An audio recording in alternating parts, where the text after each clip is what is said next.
Shamshabad airport విస్తరణకు ముహూర్తం fix అయినట్లు తెలుస్తోంది.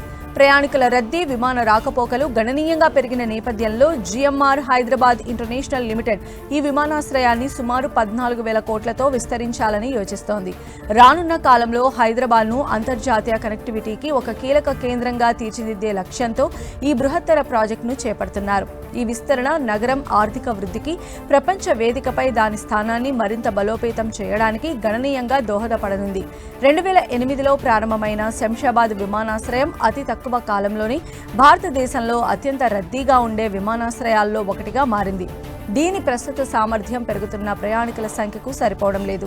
హైదరాబాద్ దేశంలోనే వేగంగా అభివృద్ధి చెందుతున్న ఐటీ, ఫార్మా, లాజిస్టిక్స్ కేంద్రంగా మారడంతో అంతర్జాతీయ, దేశీయ ప్రయాణాల డిమాండ్ గణనీయంగా పెరిగింది. ఈ నేపథ్యంలో ప్రయాణికులకు మెరుగైన సౌకర్యాలు కల్పించడానికి, భవిష్యత్ అవసరాలకు అనుగుణంగా విమానాశ్రయాన్ని సిద్ధం చేయడానికి విస్తరణ అవసరమని జీహెచ్ఐఏఎల్ గుర్తించింది. ఈ విస్తరణ ప్రణాళికలో భాగంగా ప్రయాణికుల సౌకర్యార్థం ఒక కొత్త టెర్మినల్, విమానాల రాకపోకలను సులభతరం చేయడానికి ఒక అదనపు రన్వేను నిర్మించబోతున్నట్లు తెలుస్తోంది. ఈ నూతన మౌలిక సదుపాయాలు విమానాశ్రయం కార్యాచరణ సామర్థ్యాన్ని గణనీయంగా పెంచుతాయి. వచ్చే ఏడాది ప్రారంభంలోనే విస్తరణ పనులను మొదలుపెట్టి 2029 నాటికి వాటిని పూర్తి చేయాలని లక్ష్యంగా పెట్టుకున్నారు.